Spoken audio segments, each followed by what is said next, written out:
Coming up next on The Voice of Alabama Politics, our guest today is State Senator Paul Sanford, Republican from Huntsville. Also, the V team looks at dark money going into the Republican caucus. And rumor is that state lawmakers are turning state's evidence down in Lee County. That investigation into Speaker Mike Hubbard is getting nasty. All this and much, much more coming up next on The V.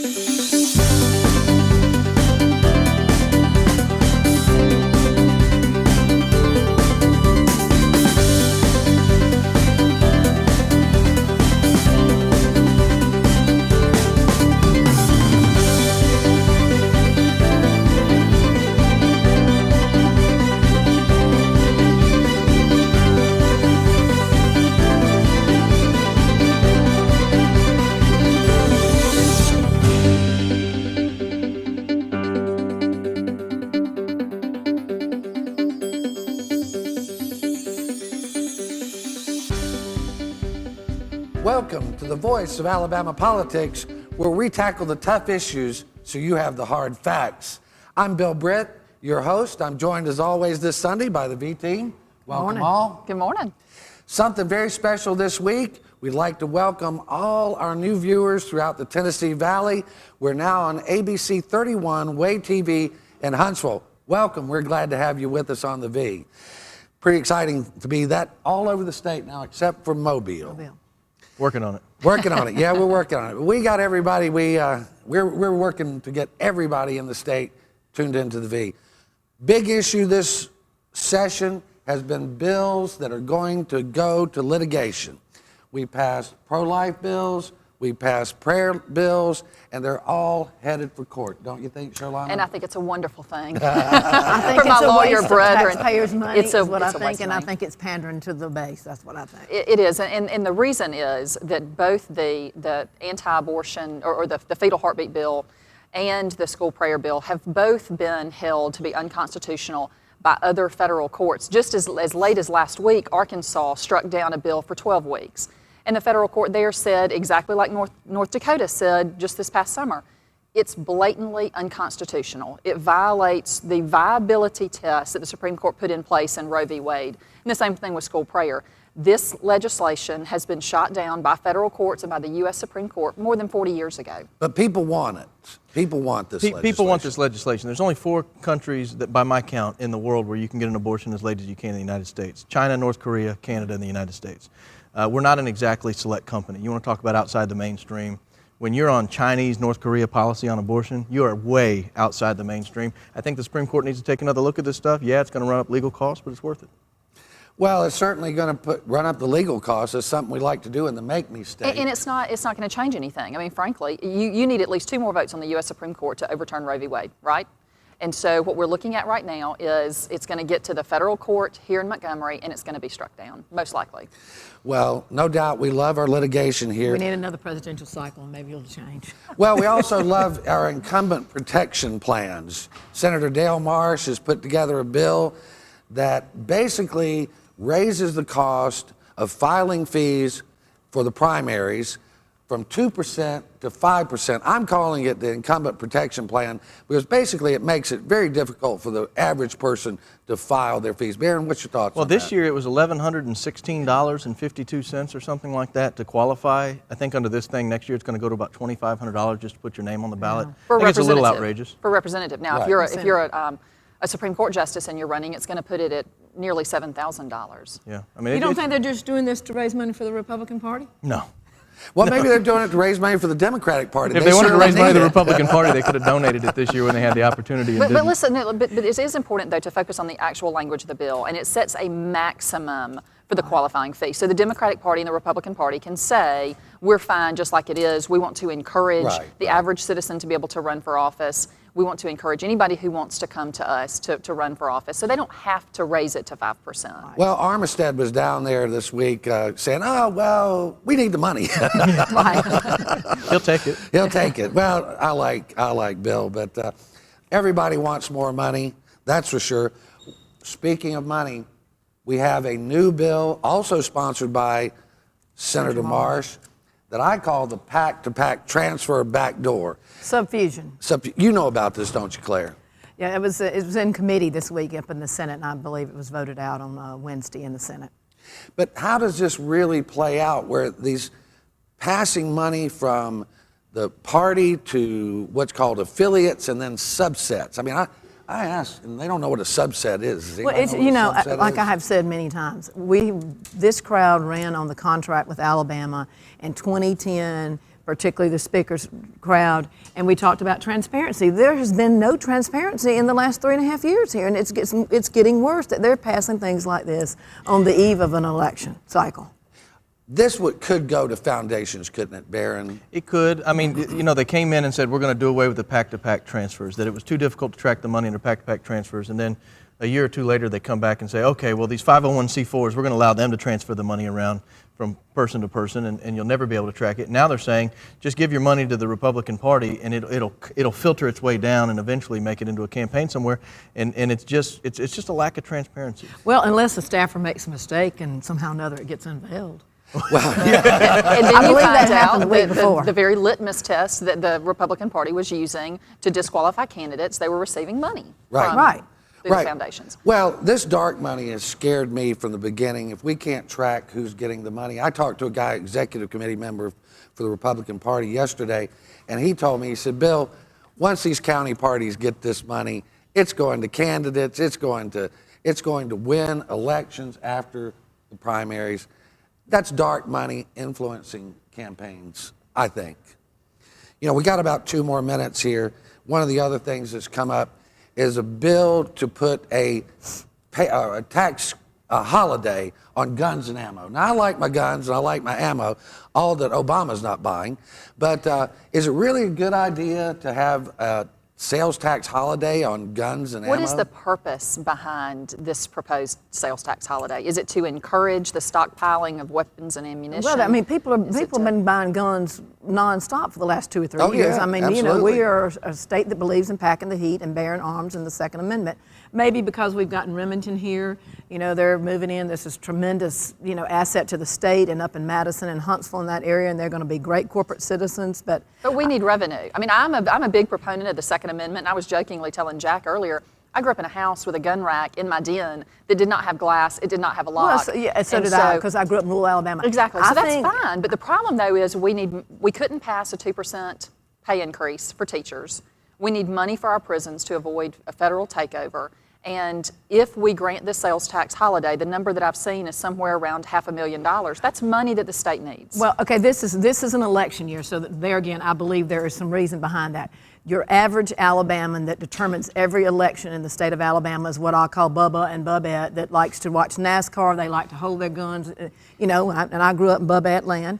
So the bottom line is they probably are very offended by many things that have happened over the last 3 years, and they say, oh, well, they give me a tax holiday on my guns, maybe I'll feel a little more There are no guns fuzzy. to buy. There is no ammunition on the shelves. Go to Walmart That's and right. look. There isn't any. It's just not there. I mean, I'm well, trying but you to can sign up for stockpile, Steve but I French's can't. campaign and win an opportunity. That's the truth. Yeah, I mean, I went shotgun. to a Academy of Sports last Christmas to buy a paintball gun for my son, and I had to wait in line for 2.5 hours. On that, we're going to have to run. Our guest coming up is State Senator Paul Sanford of Huntsville. We'll be right back with the V.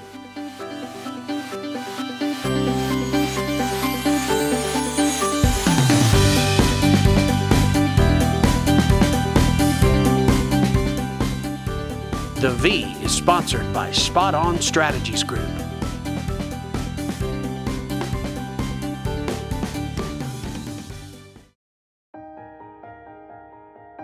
I teach. I touch the future. I am AEA.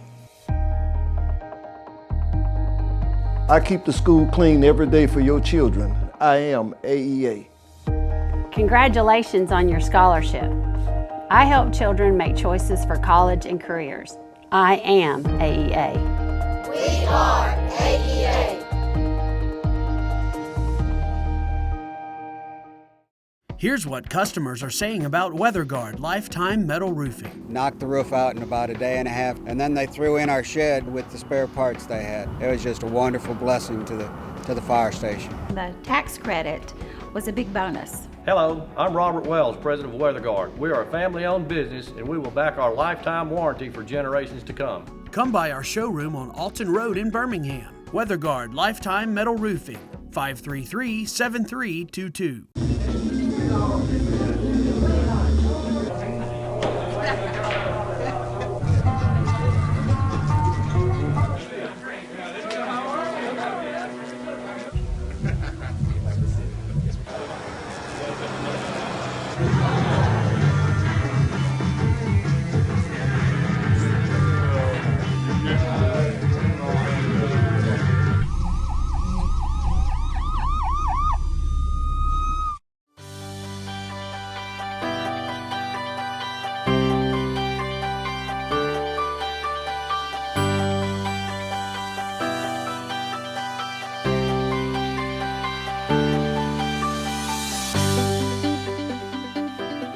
Welcome back to the V. Our guest today is State Senator Paul Sanford from Huntsville, Republican from Huntsville. Thanks for having me on. It's great to have you. You know, we've watched you over the years, and I'd like to pay you a compliment, and that is that out of many of the senators, you are one of the ones that really is his own man, and you stand your ground, and we want to compliment you on that. It's refreshing to see someone put principle above politics, and you do that quite often, and we appreciate that. Thank you. That's pretty much what I told the people when I ran for office the first time, that I was going to come down here and shoot it straight and remain the same type of person that I was before I got elected, and I've been holding true to that. Well, I think you're going to see this re-election. You're probably going to win, I would think, but you always run scared, right? Yeah, I mean, that's up to the people of the district to decide whether or not I've been representing them well enough on their behalf to send me back down here. Yeah. Hopefully they'll respond. One of the places that you have really taken a stand, and you will always be remembered for this bill, is Carly's Law.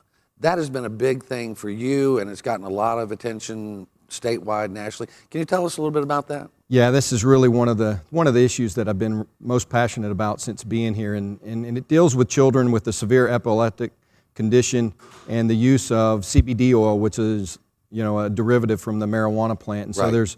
there's been a lot of myths that we had to dispel about whether people could get high and whether there's any psychoactive, you know, effects of the drug, which there were not. And so once we got over some of those hurdles and we could show people that we're really just trying to bring families and their children some needed relief, it's been a much better path. And as a father myself, I just tried to put myself in these families' situation and ask myself if there was anything I could do, what would I do on their behalf?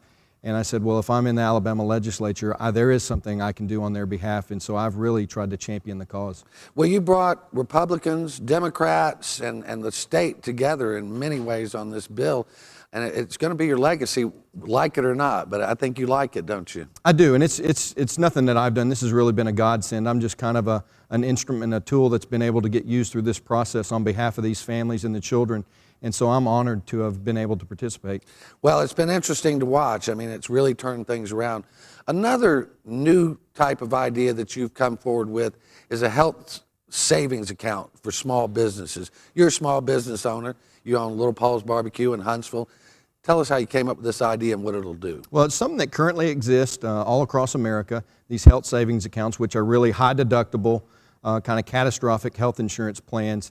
And what we're trying to do is offer an income tax exemption from the contributions that are put into that. There's currently federal exemptions. Alabama is one of 3 states that does not recognize the income tax exemption. Right. And so what we're trying to do in response to some of the health care mandates that the federal government has pushed down upon the states is allow citizens in Alabama to recoup a little bit of the money due to the increase of their health insurance going up by allowing the tax exemption for those contributions. And how does this help small businesses? I mean, I know there's a lot of fear about Obamacare coming in. How will this specifically help a small business owner? It's really going to help small businesses or contractors like realtors tend to have their own independent insurance, not under some corporate umbrella. And so it will just allow them to have a little bit cash back. The amount is typically probably only going to be about 50% of 1 month's premium. Right. So it's just a little bit of relief to let them know that Alabama recognize what's happened at the federal level is causing their health insurance to go up and try to bring them a little bit of relief. Well, and we like that down here. We need all the relief we can get given the current state of things. Another thing you've championed is parental rights. And this is an issue that we hear a lot about. I see a lot about it just from parents talking about different things. Can you tell us a little bit more about what your bill would do for parents and children? Sure, I probably got one of the shortest bill in the legislature this time. It's basically a one-sentence bill that tries to codify the fact that parents have a fundamental right to direct the education, the upbringing, and the care of their children. And it basically, the two components that it really is trying to set the foundation on is on the educational side. There's a lot of Alabamians that want to ensure that homeschool never goes away, that they have that right and that option. And so this is telling parents that you do have a fundamental right to make the decisions regarding your child's education. The other part of it, dealing with the care, is in relation to a family that I know witnessed a tragic event where a young child got killed in a car accident, and their children needed to seek some medical help. Well, once they reached the age of 14, they found out that the psychiatrist was not willing to give over the information if the children did not give approval. And they were dismayed by the fact that they're trying to help their kids, but if the doctor won't tell them what's going on inside their children's mind because they want to be able to hold back that information, how can they make decisions in the best interest of their children? So we're taking a little foundational approach, and then we'll next year, if I'm fortunate enough to come back, we'll try to address that age limit. So you mean a 14-year-old has a right to make their own health care choices in Alabama? Correct. Yeah, if they want to, if they need to seek, psychiatric help, as long as they're not hurting themselves or those around them, they can deny that. And so a parent can try to be getting the best help for their children, but they can deny that based on their age at 14, and so we want to be able to address that. This homeschool thing has been a big deal. There are a lot of folks that don't like some of the things that are being taught in public school, and they want to make sure that they are outside of it. Does this have anything to do with the Common Core standards at all, or what's your No, this really doesn't have anything to do with the Common Core. This is truly in response to a grassroots level effort from homeschool families to make sure that they have that right to make those decisions on the behalf of their children. The state mandates that at the age of 6, you have to send your children to get educated, whether it's a public school, a private school, or a church school in a homeschool setting. And we just want to codify the fact and reserve the parents' rights to continually make that decision on behalf of their families and their family's best interest. We have about 1 minute left. You're deeply involved in the budget. How do you feel this budget's coming out this year? Yeah, they've been tough. I voted against the general fund budget this Wednesday based on the fact that they didn't fund the Attorney General's office. Constitutional position gave me a lot of angst, and I was very uncomfortable about that. The education budget is balancing on edge right now, and it'll be interesting to see how it comes out of both the House and the Senate. What are your plans for the future? You're going to run again? Any other plans in your future? I believe this will be it. I'd like to serve my community for another 4 years, and then we'll determine at that point what God has direction for my life and my family. We want to thank you for your service and thank you for being with us today. Our guest today has been Senator Paul Sanford from Huntsville, Republican. We'll be right back with the V team to take a look at some other important issues. Thank you.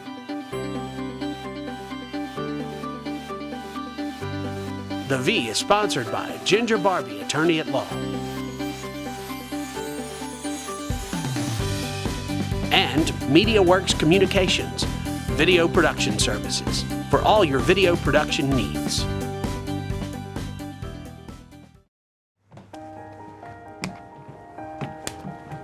I make sure to get your kids to school and home safe every day. I am AEA.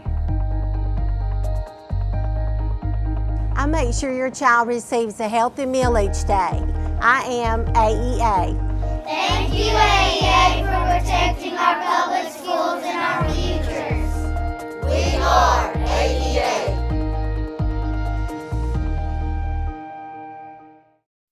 In 1977, an 8-year-old boy picked up the game of golf from his father. The odds of that same boy then making it to the US and European Pro Golf Tours, 1 in 7 million. The odds of the Big Easy winning the US Open twice, 1 in 1.2 billion. The odds of him having a child diagnosed with autism, 1 in 88. Ernie Els encourages you to learn the signs of autism.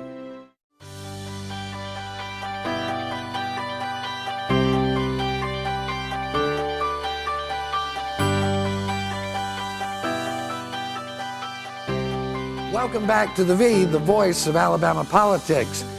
You know, Paul Sanford is just one of those senators that I think ought to make folks proud that they have elected officials. Really is. You know, he's really a good guy. You've known him for a while. Yeah, when Paul decided to run in 2009, my former partner Brent Buchanan and I handled his campaign. Got to know him, went up there and interviewed him, and got his ideas. And he said, "I want to be a citizen lawmaker. I don't want to abuse term limits. I want to go down there, do my job, represent the people, not the power brokers," and that's exactly what he's done. He's been a really great senator for Huntsville. And you know what? He has done a stellar job this session, but for those that have been up there, it's been a controversial last year in the quadrennium, and he has really proven himself to be a strong leader, you know, working with a few others, and he's moderate, and he's for having less government, and people are really, he's emerging as a real true leader, and people have seen that throughout the Senate. Yeah, well, I think we need leaders like that who will take an independent stand regardless of politics, don't you, Ben? He's going to vote his conscience. He's going to vote his district. He's going to do what's right for the folks. And if the leadership doesn't like it, they'll get over it, because that's who he is. He's got to be dealt with. Speaking of leaders who don't like it,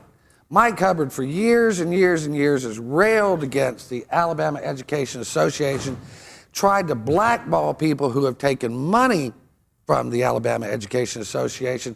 I want you to watch this commercial. We found out something this week about Speaker Hubbard we didn't know.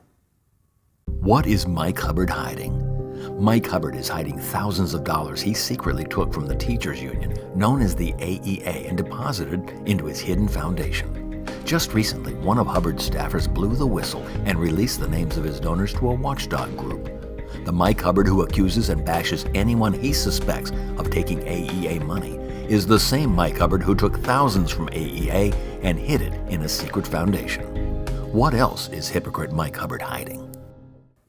Well, Jack, that was a powerful commercial. What's your thoughts? He doth protest too much, methinks. Yeah. As the Shakespeare saying goes. You know, in 2002, Mike Hubbard's net PAC took over $130,000 from AEA. And then he turned on AEA through legislation and being Republican caucus chair. So in 2006, Paul Hubbard, head of AEA, found a candidate, ran him against Hubbard, and Mike never forgave him for that and has been going after AEA ever since. But it was okay to take their money then, but once he became a target, he and all of the people that he supports are not supposed to take AEA money. Very hypocritical. But what we've discovered is he has taken AEA money recently. Yeah, and I think that gets back to what we were saying in the first segment, is this hidden money, this dark money that you can't track. Look, had his communications director, Rachel Adams, not screwed up and released those donors to the public, that's caused quite a bit of heartache for those donors, frankly. Had she not screwed up and released those donors to the public, no one in the state of Alabama would have known that Mike Hubbard's secret foundation took this money. And this is the Alabama Republican Conference, which is a 501c4, and it's supposed to be a nonpartisan, nonprofit organization, yet they are very partisan. They've killed bills, haven't they, Claire? Yes, they have definitely, yes, and I've been on the other side of that, might I say, and they have. They've taken a lot of money, and it's it's pay to play. Yeah. And and it's so untransparent up there these days. And this pay to play, you know, we have PACs, and you're not supposed to donate money during session, but during the session, particularly in 2011 and 2012, if you have major legislation up there, you can see what industries are given their $1,000 a month or $10,000 a month or $5,000 a month. They have to put it into his coffers, his 501c3s or PACs to pay to play. And it's just outrageous. It's egregious, quite frankly. It's amazing. One of the bills, the homebrew bill that was sponsored by Madison County, Huntsville legislators, was killed after Mike received big bucks from the Alabama wholesale beer distributors, right, Jack? Yeah, that's what I understand. I didn't and the follow Alabama too well Beer 'cause I'm not up Association, there. both of them. Both of them received it. That's the kind of thing we don't want in politics anymore. Well, there's a blanket, and just to back up, there is a blanket ban on lawmakers receiving money during session. Right. The only exception to that is during the election year. Within 120 days of an election, you can receive some money, which is probably why they set the primary so early, so that they'll be able during the session to receive a little bit of money. But the other 3 years, you're not supposed to. What these records disclosed when Rachel Adams screwed up and gave them over, what they disclosed was they were taking money during the session on those previous years when they weren't supposed to. And well, they weren't taking it into their own personal campaigns. They were taking it into their 501c, their foundations, and their caucus, and thinking that they were hiding it. But you know, you could go and look at the money trails and some of these other things. Well, don't they use the money for like that they get from lobbyists for this particular group? Don't they use it for dinners and dinners and lunches? But you know, the way it used to be in the old days, you know, say if you had a client that wanted to host the House Republican caucus or the Senate Republican caucus or the Democrat one, then my client would go in and pay for the lunch.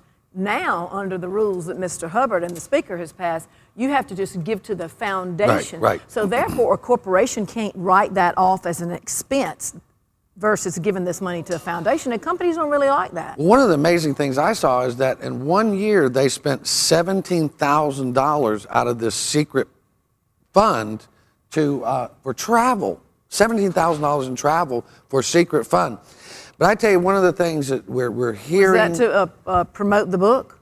Maybe to promote storming the State House, but I think storming the State House has turned into stealing the State House now. We're hearing rumors out of Lee County that legislators are signing deals. They're cutting deals down there with the prosecution to get out of going to jail, and they're turning on Mike Hubbard right and left. That's the rumor I'm hearing. Y'all hearing anything like that? I'm hearing it too, but you know, being up there and doing legislative work, they have put $100,000 into updating the Lee County courthouse. There's no other courthouse in the state that's getting this money. Is that because there's so many elected officials going over there and his staff wants to have some luxury seating? I mean, have y'all ever seen anything like this? I mean, I know it's laughable. No, it is laughable. It wouldn't be, you know, Roger Bedford this week during one of the hearings brought this up and said, hey, we got $100,000 going to the Lee County Courthouse for furniture. What's that all about? Well, that's so people can sit around and wait for their turn at the grand jury, don't you think, Jack? I'm not going to comment on that. I don't want to get in the middle of any kind of goings-on over there. Well, we got about 30 seconds left. Any other thoughts for the week, Claire, Barron, Jack? Well, I will say, I just want to let you know, speaking of people going over there and Republican legislators, a guy named Barry Moore came and asked me to come talk to him about some things that were said about him and showed me a few bids and why he had officially won those. Look, the fact on Barry Moore is before he became a legislator, he had never gotten a state contract. After he became a legislator, he got 3, 4, 5 of them. That's the point on Barry Moore. I don't care what his excuse is. Okay. Well, he was the lowest bidder. I'm going to say that for the record. You shouldn't do it. You shouldn't be doing it. The appearance of propriety, not impropriety. I don't care how he got them. I don't either. He got state contracts, and we know it after he was elected. You've been watching The V, the voice of Alabama politics. You can catch our news stories every day at alreporter.com and on ABC networks all throughout Alabama. We'll see you next week.